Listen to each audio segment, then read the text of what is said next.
अलम नाम सहस्रेण केशवोऽर्जुनमब्रवीत् शृणु मे पार्थनामानि यैश्च तुष्यामि सर्वदा। केशवः पुण्डरीकाक्षः स्वयंभूर्मधुसूदनः दामोदरो हृषीकेशः पद्मनाभो जनार्दनः विश्वक्सेनो वासुदेवो हरिर्नारायणस्तथा अनन्तश्च प्रबोधश्च सत्यः कृष्णः सुरोत्तमः आदिकर्ता वराहश्च वैकुण्ठो विष्णुरच्युतः श्रीधरः श्रीपतिः श्रीमान् पक्षिराजध्वजस्तथा एतानि मम नामानि विद्यार्थी ब्राह्मणः पठेत् क्षत्रियो विजयस्यार्थे वैश्यो धनसमृद्धये नाग्निराजभयं तस्य न चोरात्पन्नकाद्भयं राक्षसेभ्यो भयं नास्ति व्याधिभिर्नैव पीड्यते। इदं नाम सहस्रं तु केशवो निधृतं स्तवम् उद्धृत्य चार्जुने दत्तं युद्धे शत्रुविनाशनम्। अलम नाम सहस्रेण केशवोऽर्जुनमब्रवीत् शृणु मे पार्थनामानि यैश्च तुष्यामि सर्वदा। केशवः पुण्डरीकाक्षः स्वयंभूर्मधुसूदनः दामोदरो हृषीकेशः पद्मनाभो जनार्दनः विश्वक्सेनो वासुदेवो हरिर्नारायणस्तथा अनन्तश्च प्रबोधश्च सत्यः कृष्णः सुरोत्तमः आदिकर्ता वराहश्च वैकुण्ठो विष्णुरच्युतः श्रीधरः श्रीपतिः श्रीमान् पक्षिराजध्वजस्तथा एतानि मम नामानि विद्यार्थी ब्राह्मणः पठेत् क्षत्रियो विजयस्यार्थे वैश्यो धनसमृद्धये नाग्निराजभयं तस्य न चोरात्पन्नकाद्भयं राक्षसेभ्यो भयं नास्ति व्याधिभिर्नैव पीड्यते। इदं नाम सहस्रं तु केशवो निधृतं स्तवम् उद्धृत्य चार्जुने दत्तं युद्धे शत्रुविनाशनम्। अलम नाम सहस्रेण केशवोऽर्जुनमब्रवीत् शृणु मे पार्थनामानि यैश्च तुष्यामि सर्वदा। केशवः पुण्डरीकाक्षः स्वयंभूर्मधुसूदनः दामोदरो हृषीकेशः पद्मनाभो जनार्दनः विश्वक्सेनो वासुदेवो हरिर्नारायणस्तथा अनन्तश्च प्रबोधश्च सत्यः कृष्णः सुरोत्तमः आदिकर्ता वराहश्च वैकुण्ठो विष्णुरच्युतः श्रीधरः श्रीपतिः श्रीमान् पक्षिराजध्वजस्तथा एतानि मम नामानि विद्यार्थी ब्राह्मणः पठेत् क्षत्रियो विजयस्यार्थे वैश्यो धनसमृद्धये नाग्निराजभयं तस्य न चोरात्पन्नकाद्भयं राक्षसेभ्यो भयं नास्ति व्याधिभिर्नैव पीड्यते। इदं नाम सहस्रं तु केशवो निधृतं स्तवम् उद्धृत्य चार्जुने दत्तं युद्धे शत्रुविनाशनम्। अलम नाम सहस्रेण केशवोऽर्जुनमब्रवीत् शृणु मे पार्थनामानि यैश्च तुष्यामि सर्वदा।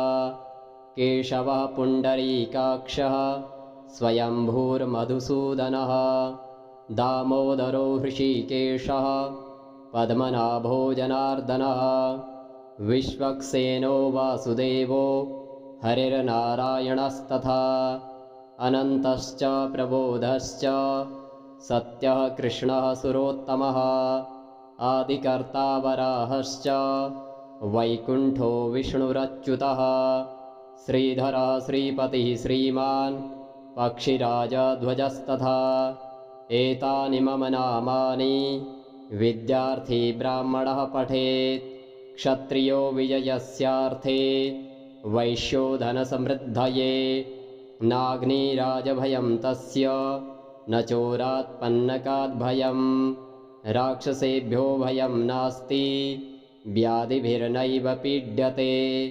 इदं नाम सहस्रं तु केशवो निधृतं स्तवम् उद्धृत्य चार्जुने दत्तं युद्धे शत्रुविनाशनम्।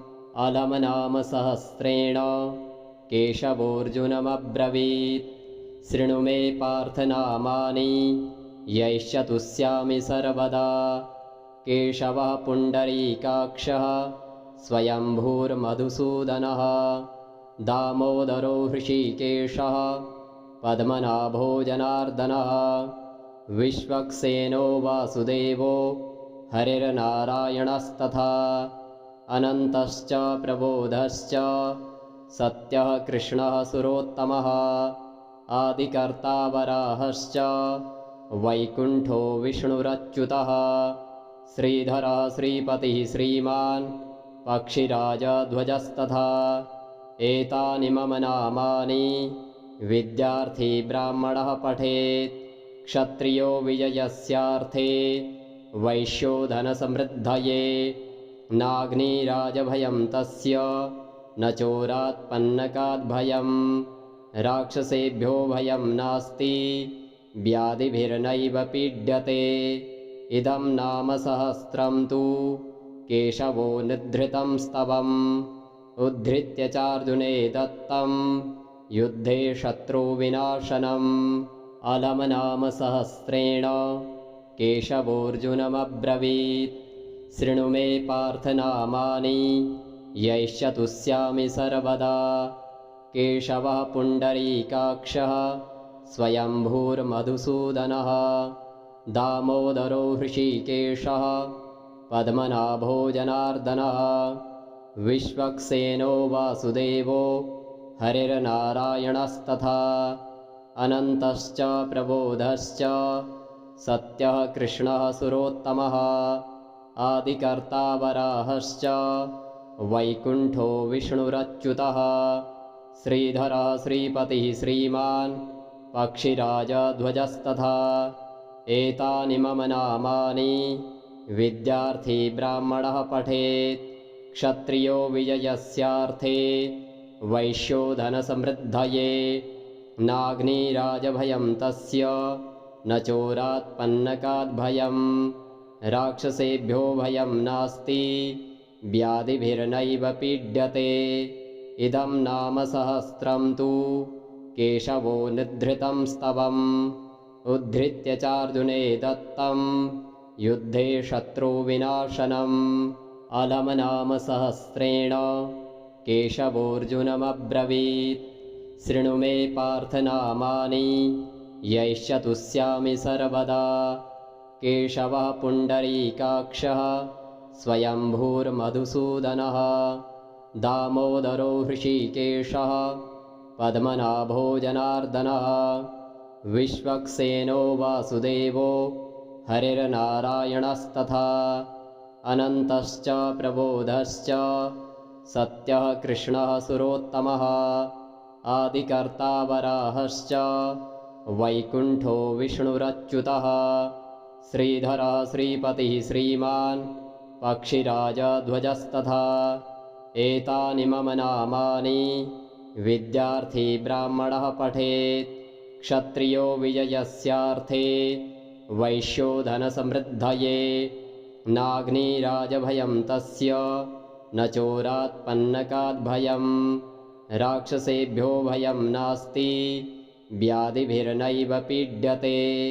इदं नाम सहस्रं तु केशवो निधृतं स्तवम् उद्धृत्य चार्जुने दत्तं युद्धे शत्रुविनाशनम्। अलम् नाम सहस्रेण केशवोऽर्जुनमब्रवीत् शृणु मे पार्थ नामानि यैश्च तुष्यामि सर्वदा। केशवः पुण्डरीकाक्षः स्वयंभूर्मधुसूदनः दामोदरो हृषीकेशः पद्मनाभो जनार्दनः विश्वक्सेनो वासुदेवो हरिर्नारायणस्तथा अनन्तश्च प्रबोधश्च सत्यः कृष्णः सुरोत्तमः आदिकर्ता वराहश्च वैकुण्ठो विष्णुरच्युतः श्रीधरः श्रीपतिः श्रीमान् पक्षिराजध्वजस्तथा एतानि मम नामानि विद्यार्थी ब्राह्मणः पठेत् क्षत्रियो विजयस्यार्थे वैश्यो धनसमृद्धये नाग्निराजभयं तस्य न चोरात्पन्नकाद्भयं राक्षसेभ्यो भयं नास्ति व्याधिभिर्नैव पीड्यते इदं नाम सहस्रं तु केशवो निधृतं स्तवम् उद्धृत्य चार्जुने दत्तं युद्धे शत्रुविनाशनम् अलम नाम सहस्रेण केशवोऽर्जुनमब्रवीत् शृणु मे पार्थ नामानि यैश्च तुष्यामि सर्वदा केशवः पुण्डरीकाक्षः स्वयंभूर्मधुसूदनः दामोदरो हृषीकेशः पद्मनाभो जनार्दनः विश्वक्सेनो वासुदेवो हरिर्नारायणस्तथा अनन्तश्च प्रबोधश्च सत्यः कृष्णः सुरोत्तमः आदिकर्ता वराहश्च वैकुण्ठो विष्णुरच्युतः श्रीधरः श्रीपतिः श्रीमान् पक्षिराजध्वजस्तथा एतानि मम नामानि विद्यार्थी ब्राह्मणः पठेत्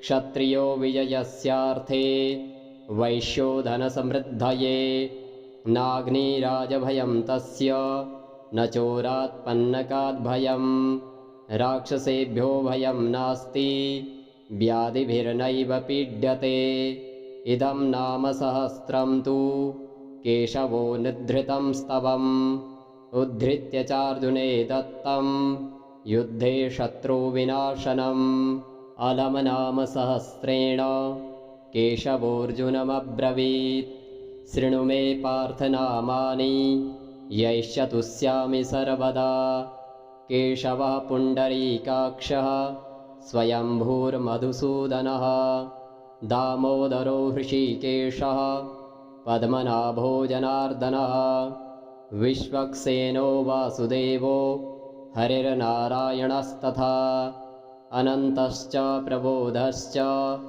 सत्यः कृष्णः सुरोत्तमः आदिकर्ता वराहश्च वैकुण्ठो विष्णुरच्युतः श्रीधरः श्रीपतिः श्रीमान् पक्षिराजध्वजस्तथा एतानि मम नामानि विद्यार्थी ब्राह्मणः पठेत् क्षत्रियो विजयस्यार्थे वैश्यो धनसमृद्धये नाग्निराजभयं तस्य न चोरात्पन्नकाद्भयं राक्षसेभ्यो भयं नास्ति व्याधिभिर्नैव पीड्यते इदं नाम सहस्रं तु केशवो निधृतं स्तवम् उद्धृत्य चार्जुने दत्तं युद्धे शत्रुविनाशनम् अलम नाम सहस्रेण केशवोऽर्जुनमब्रवीत् शृणु मे पार्थ नामानि यैश्च तुष्यामि सर्वदा केशवः पुण्डरीकाक्षः स्वयंभूर्मधुसूदनः दामोदरो हृषीकेशः पद्मनाभो जनार्दनः विश्वक्सेनो वासुदेवो हरिर्नारायणस्तथा अनन्तश्च प्रबोधश्च सत्यः कृष्णः सुरोत्तमः आदिकर्ता वराहश्च वैकुण्ठो विष्णुरच्युतः श्रीधरः श्रीपतिः श्रीमान् पक्षिराजध्वजस्तथा एतानि मम नामानि विद्यार्थी ब्राह्मणः पठेत् क्षत्रियो विजयस्यार्थे वैश्यो धनसमृद्धये नाग्निराजभयं तस्य न चोरात्पन्नकाद्भयं राक्षसेभ्यो भयं नास्ति व्याधिभिर्नैव पीड्यते इदं नाम सहस्रं तु केशवो निधृतं स्तवम् उद्धृत्य चार्जुने दत्तं युद्धे शत्रुविनाशनम् अलम नाम सहस्रेण केशवोऽर्जुनमब्रवीत् शृणु मे पार्थनामानि यैश्च तुष्यामि सर्वदा केशवः पुण्डरीकाक्षः स्वयंभूर्मधुसूदनः दामोदरो हृषीकेशः पद्मनाभो जनार्दनः विश्वक्सेनो वासुदेवो हरिर्नारायणस्तथा अनन्तश्च प्रबोधश्च सत्यः कृष्णः सुरोत्तमः आदिकर्ता वराहश्च वैकुण्ठो विष्णुरच्युतः श्रीधरः श्रीपतिः श्रीमान् पक्षिराजध्वजस्तथा एतानि मम नामानि विद्यार्थी ब्राह्मणः पठेत् क्षत्रियो विजयस्यार्थे वैश्यो धनसमृद्धये नाग्निराजभयं तस्य न चोरात्पन्नकाद्भयं राक्षसेभ्यो भयं नास्ति व्याधिभिर्नैव पीड्यते इदं नाम सहस्रं तु केशवो निधृतं स्तवम् उद्धृत्य चार्जुने दत्तं युद्धे शत्रुविनाशनम्।